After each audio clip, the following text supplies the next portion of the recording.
Here we go again, today in Talbot shop, where I show you what's been going on and what's going to be going on. Last video over on the main channel, we was messing about with this miniature working, well, it's supposed to be working, model V8 engine. It's got an actual supercharger on there.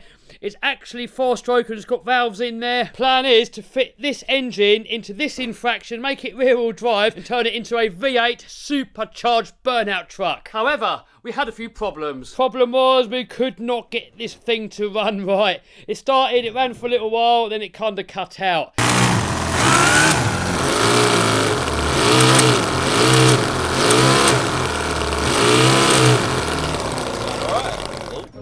Now, a lot of people said in the comments, I'm supposed to link this tube here, so loads of nitro and stuff fires out of here. I think it's where all the combustion happens and it seeps past the pistons, ends up in the crankcase and it fires it all out of here. A lot of people said I should pressurise the fuel tank to help feed the carburetors. We did think about that, but the amount of dirt and oil that comes out of there I thought was a bad idea. I looked at quite a few videos online of other people that have managed to get this engine running and no one has put that into the fuel tank. So this monster truck runs on neat methanol, and neat methanol has no lubrication. But we tried to run it on here anyway and it didn't work.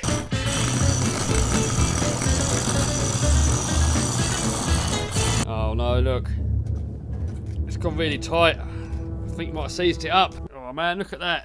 All that stuff coming out of there. It's got all bits of metal in there, so I think we've killed it. Now, a lot of people in the comments said, Kev, you ruined it by running it with no lubrication. The thing is, we've been trying to start this thing for hours and hours and hours. So much messing around. There's so much more messing around than what went into the video. If we would have put everything into the video would have probably been like 5 hours long or something crazy. So we cut most of the footage out on that video, and you did not see the amount of pain and aggro that we put into trying to get this engine to work.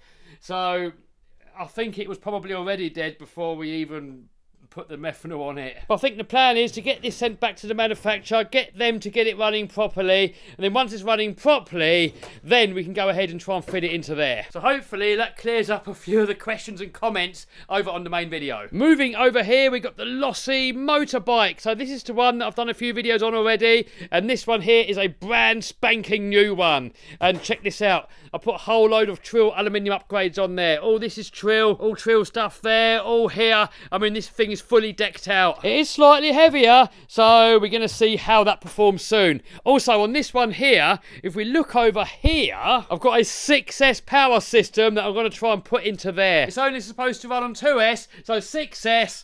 No idea what's going to happen, but we're going to find out soon. My buddy Steve's been over and we've been doing a bit more work on this jet. I've showed you a few times already, but look, real turbine engine in there. Over here, we've got a Ford Puma rally car. I've just had this out today, so there's going to be a video on that soon. Over here, we've got more stuff. Oh, do you remember this? This is the car that didn't work properly, and we ended up smashing it into the wall and then running it over. Oh, and it went to the bit where we didn't even get the shot. What a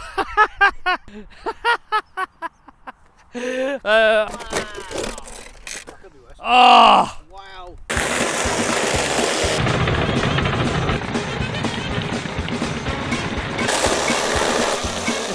Get in it now!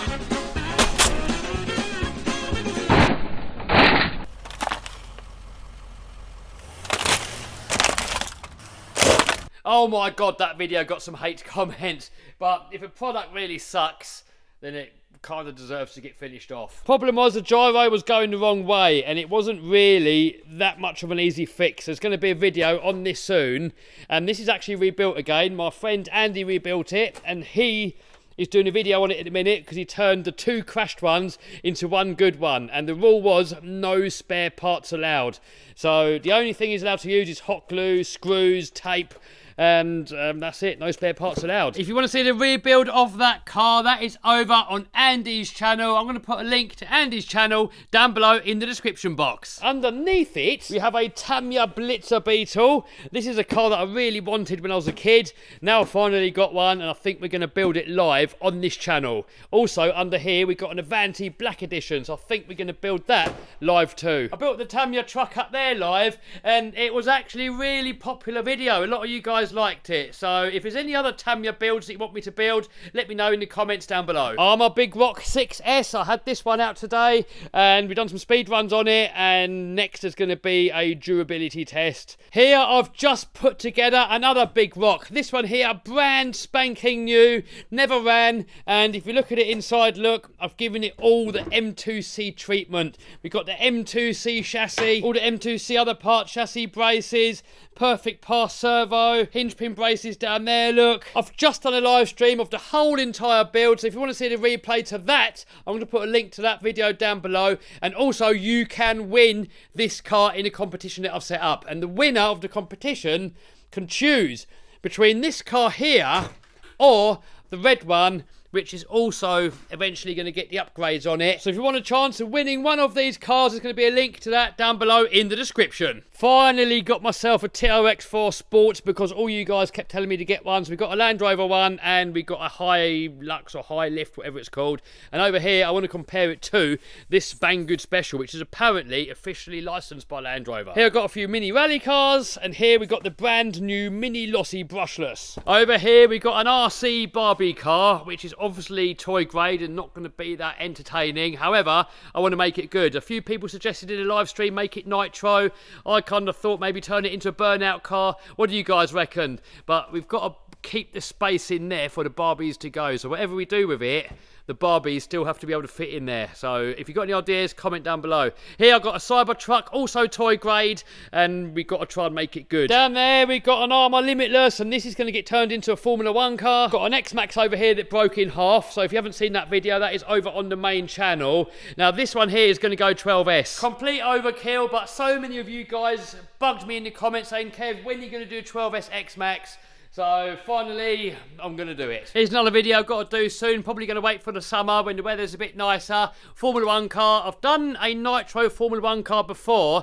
However, this one here is bigger, a lot nicer. This here is actually a real engine, and his helmet is actually the air filter. Down here, RC Jet Boat. So, I don't know if you guys remember, I had this out with Stempy. Absolutely amazing piece of kit. It's all really heavy duty, so you can bash the head out of this and it really takes a beating. However, one downside, being a jet boat, they can't go backwards. So now I've modified it, I've got a reverse bucket on here. That goes over the nozzle, and then it makes all the water go that way, and then it can go backwards. Because so many times you get it stuck in something and you want to be able to back it out. Now we can. Haven't tried it yet, so going to find out on that soon. Over here is the Outcast 8S EXB with all the M2C upgrades. This you can actually win, so I'm going to put the details to that down below if you want to be in with a chance to win that car. And check these out, guys. I've just got these servos here from MKS. Oh my god, what a work of art. They are to go into that Hanger 9 Beast that I've got hanging up on the wall there. These things are massive. Look at that. I've got another one down here. It's like the length of that forklift. We're going to have to open one up. I've just got to see what they look like in person. Man, look at the quality of that. Fully metal cased with a nice heat sink. The spline on here is actually a lot bigger than a normal servo. So here's the normal servo, and look at the difference in that spline. Here's some technobabble, 41 kilos of torque, 0.082 on the speed. And then in here, I've got these other ones here. So these are going to go into one of those planes, and then the other one's going to go into the other one. So look at that, it's just as well made, just the spline on that one is smaller, look. Specification wise, just a little bit less torque. So that one's a bit cheaper, this one's more expensive. And I'm going to put 8 of them into that plane there. These things got 111cc twin cylinder petrol engine in there. You can normally tell the quality of a servo when you turn it. And, oh man, that one feels nice. Yeah, that one not quite as nice, but they are a lot cheaper. I'm going to put a link down below if you guys want to know more about these, but I'm not going to know how good they are until I've actually tried them. I know a lot of guys use them in helicopters. So subscribe and smash the bell so that you don't miss any of it.